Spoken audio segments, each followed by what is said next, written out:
मोहतरम नाज़रीन आदाब, आज़ाद न्यूज़ में आप सभी का खैर मक़दम है। सीनियर कांग्रेसी कायद और साबिक़ा ज़िला वक्फ कमेटी चेयरमैन मोहम्मद जावेद अकरम ने मीडिया से मुखातिब होते हुए कहा कि MP धर्मपुरी अरविंद के मुस्लिम बरादरी के खिलाफ दिए गए बयान की वह सख्त अल्फाज में मजम्मत करते हैं।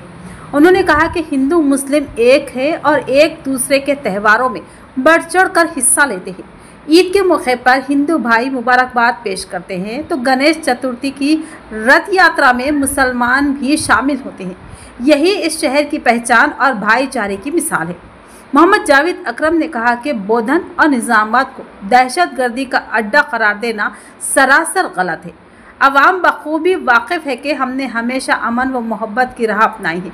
उन्होंने कहा कि धर्मपुरी अरविंद ने इंतखाबात में अवाम से झूठे वादे करके कामयाबी हासिल की। अवामी खिदमत के बजाय मुसलमानों को तनकीद का निशाना बनाना गैर मुनासिब है। उन्होंने मज़ीद कहा कि हालिया दिनों में गिरफ्तार किए गए नौजवान को अवाम बेकसूर करार दे रही है। मामला अदालत में है और क़ानून के मुताबिक फ़ैसला होना चाहिए। पुलिस कमिश्नर पी साई चैतन्य की बेहतरीन कारकर्दगी को सराहते हुए जावेद अकरम ने कहा कि क़ानून को एतमाद दिया जाए, किसी को भी कानून को हाथ में लेने की इजाज़त नहीं है। और वाज़ेह तौर पर कहा कि हिंदू मुसलमान सिख सब इस शहर के बराबर शहरी है।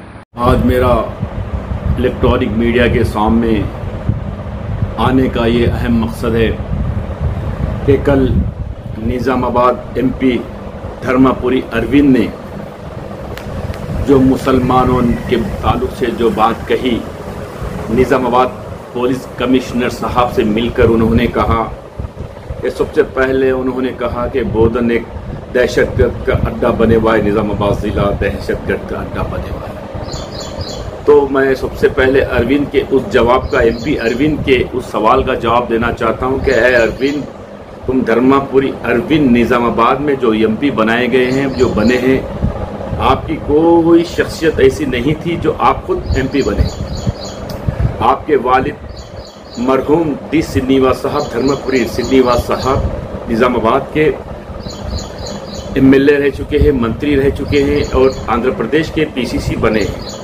तो उनके आप छोटे फर्जंद हैं जो उनके नाम के सहारे आप फर्स्ट इलेक्शन में, पार्लियामेंट फर्स्ट इलेक्शन में आप उनके नाम के सहारे आप MP बने हैं। और D श्रीनिवास साहब की बात को सुनकर जबकि कुछ मुसलमानों ने जो मंडलों में जो आपके डैडी की इज़्ज़त करते थे और जो कुछ गरीब मुसलमान जो धर्मपुरी हिल्स सुदौरी जो डैडी की आपकी इज़्ज़त करते थे, वैसे मुसलमानों ने भी आपको 1000, 2000, 5000 वोट डाला है।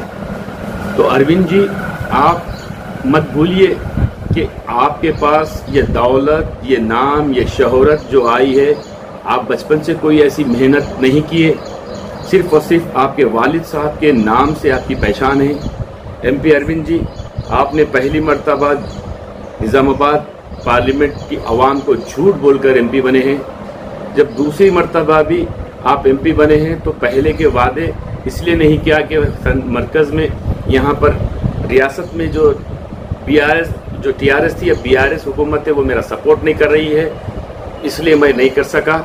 लिहाजा मुझे और एक मर्तबा वोट दीजिए, मैं हल्दी बोर्ड लाऊंगा, मैं फलां फ्लाईओवर ब्रिजेस बनूंगा, मैं कॉलेजेस लेकर आऊँगा, मैं नौकरियां दिलाऊंगा, मैं नौजवान लड़के लड़कियों को नौकरियां दूंगा और कोई कौम को मैं ऐसा नहीं रखूंगा कि हर कौम में की मदद करूंगा। जो नरेंद्र मोदी जो BJP का नारा था, सबका साथ, सबका विकास और सबका विश्वास, जो वो नारे के साथ आप इलेक्शन फेस किए हैं, वो नारे को मद्देनजर रखते हुए हर कौम के लोगों ने आपके वालिद साहब की सूरत, D श्रीनिवास साहब की सूरत देखकर आपको इंतखाबात में वोट डाला।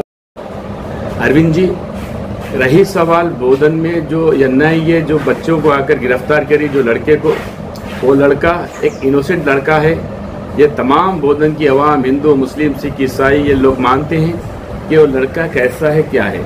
लेकिन कानून को आप भी हाथ में मत लीजिए और कांग्रेस भी कानून को हाथ में नहीं लेती, क्योंकि कानून अच्छी तरह काम कर रहा है। निज़ामाबाद के CP चैतन्य साहब ने तमाम डिपार्टमेंट को, तमाम उनके अहदेदारों को ये कहा कि किसी पे कोई जुल्म नहीं करना चाहिए। हाँ, अगर कोई भी कौम का, चाहे वो हिंदू हो, मुस्लिम हो, सिख हो, ईसाई हो, कोई भी हो, अगर वो कानून को हाथ में लेकर कानून को तोड़ रहा है, चाहे वो कितने भी बड़े नेता का फॉलोअर हो, चाहे कौन सी भी जमात का लीडर हो, उसको गिरफ्तार करना है और उसके लिए सख्त से सख्त सजा देना है।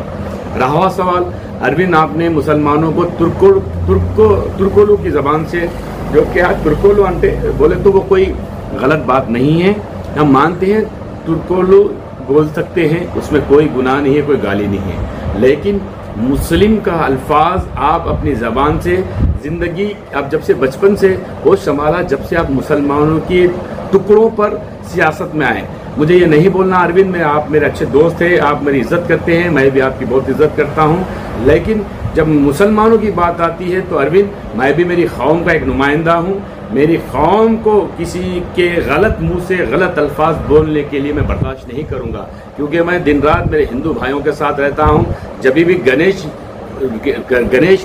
का रथ निकलता है, गणेश महाराज का रथ निकलता है, तो मेरे गुरबाबादी दुब्बे से वहाँ से निकलता है। हम पैदा वहाँ पर हुए, हम बचपना वहाँ पर गुजारे हैं, और तब से हम तमाम हमारे वो एरिया के तमाम मुसलमान और निज़ामाबाद के अर्बन के मुसलमान वो रथ भगवान की रथ, गणेश भगवान की रथ का साथ देते हैं। इसलिए देते हैं कि हम डरते नहीं हैं, लेकिन इसलिए देते हैं कि यहाँ की अमान को और यहाँ की कोई फिजा को खराब ना हो। हिंदू मुस्लिम कल्चर यहाँ पर आपके वालिद साहब से पहले भी होते हुए आया हुआ है, और आपके वालिद साहब हम सबको एक ही नसीहत देते थे, डी.सी. निवास साहब, देखो हिंदू मुस्लिम अलग नहीं है, हिंदू मुस्लिम भाई भाई है, सो मिलकर त्यौहार मनाना है।